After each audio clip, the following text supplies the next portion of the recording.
Hey, welcome back to another Just 5 Mins. Another one. And is it even worth mentioning that it's always about AI now? Not really, is it? Because everything is. Right, okay, so what I've got today is if you've used, even in a basic way, any, dare I say, vibe coding, or is it agentic engineer now, apparently? Apparently, agentic engineer is the buzz phrase. So there you go. So whenever you're doing anything like that, and even if you're using things like Lovable or Replit or any of those sort of environments, or even if you are obviously using it in raw, something like VS Code or Warp or whatever it might be, usually when you are planning out like a project or whatever it might be, you might go into plan mode, as some of these agentic frameworks call it. Ultimately, it ends up creating, you've probably already seen it, things like agents.md or, something Markdown, MD meaning Markdown. And Markdown is really just, text with, some formatting sort of things like hashes, like a title and all sorts of things like that. But ultimately, it's just a plain text file, and it can do. There are a lot of clever things that Markdown can do, by the way. In fact, I've switched back to not switched actually, because I still use OneNote for a lot of just generic notes, because not really much has come to. I mean, Evernote was around and stuff, but nothing's really beaten OneNote for, the versatility and stuff that you can do. But I have been moving back to Obsidian, which the reason I'm mentioning it is because it uses Markdown, and I've got it syncing between my devices. But ultimately, all your notes and everything, which can, by the way, be very rich and interactive. In fact, Obsidian's got this lovely sort of graph view, which can be a bit overwhelming sometimes, but it shows you can link pages together, and then it shows you all this linkage and everything else, and basically I've copied along with a lot of other people out there with Second Brain, so it connects into my bookmarking system Raindrop.io and pulls that information in as well, and some other stuff. So but I mean, the key thing is you've got to be able to go back to that stuff.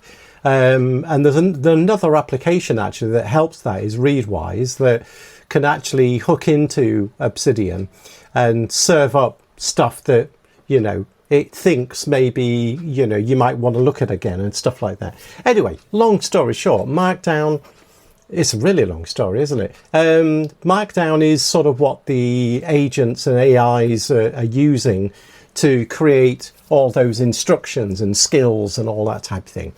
But there's been a lot of buzz about using, instead of Markdown, using HTML. So instantly you go and you think, well, hang on a minute, if you're getting charged by tokens, which don't always relate to just every character or anything, but could be a word, could be a whatever, but HTML versus Markdown, isn't that going to be like a bit crazy? Because you're going to have Markdown is just text. So for instance, ** bold ** is going to show Markdown as bold is going to be in bold. Okay, the word bold is bold. But in HTML, of course, that's the HTML tag, which is,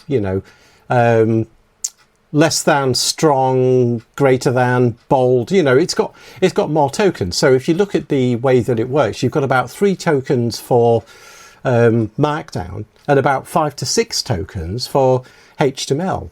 But apparently that isn't always true. There's a bit of a nuance there. And it's because most of these sort of like tokenizers, including Claude and GPT and others, look at something like, say, a div tag. They look at that, or that strong, to make something bold, they look at that as one token, because they've been trained on that type of stuff anyway, all the code. Okay, so you can get quite good efficiency. And you think, well, what is the purpose of all this anyway? You can read Markdown, and anybody can, but I guess where people are trying to get to is that middle way where you can have a more richer environment that not only does the AI understand what you're talking about and planning and skills and stuff like that, you can, because it's HTML, you can now see that HTML in a more natural way, from a human readable perspective. And that means you can have styles and you can have images and you can do lots of other nice things that maybe gives your, whatever your project is, or it doesn't just have to be for coding, by the way. The idea is that could be a lot easier, and it's almost like a requirement artifact type thing that you can actually use to sort of just show humans as well as the AI. So it's an interesting thing because ultimately you may end up paying more tokens for HTML versus Markdown, but there are quite a lot of advantages. And also a lot of these sort of agent frameworks are doing like a transposing layer anyway.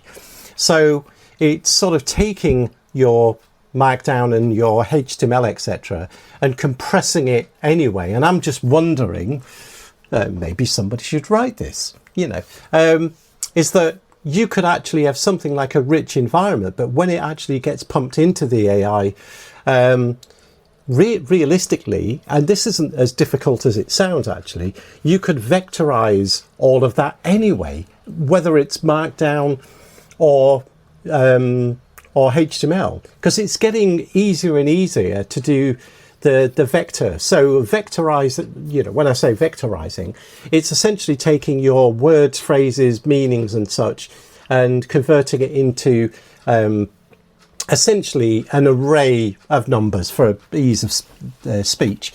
And that's how a lot of the AIs are working for meaning. They're grouping a lot of these vector-based numbers together to actually derive meaning and the nearest neighbor and all this type stuff. So there's some interesting things. It's continuing to evolve. But I don't know, I'm quite interested in certainly reading an article from Anthropic that said, HTML isn't always going to be, word for word similarity to Markdown. Like I said, you can have a whole tag that is just one token because it knows what that is. But yeah, I don't know, because I mean, you can read Markdown because it's just text anyway. So I suppose, is there an advantage? Well, I suppose if you're sharing that with other people, that you want to make it a little bit more engaging because you can include images and some styling and whatever it might be. So, but especially on top where, let's face it, the token usage money, that people are spending, there's some horror stories, people using OpenClaw, not knowing what they're doing, setting it up and getting bills for $200, $300, $400, $500 a month or something. So, you are paying for this AI. There's no doubt about it. And I think a lot of the big players are realizing where you just pay one monthly fee.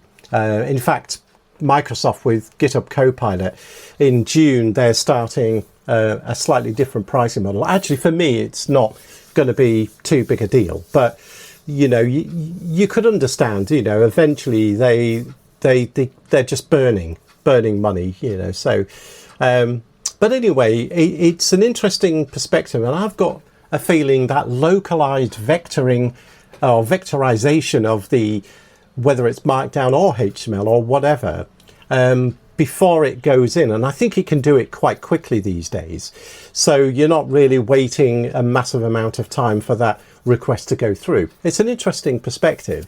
I might have to look at it. I might have to write something. Who knows?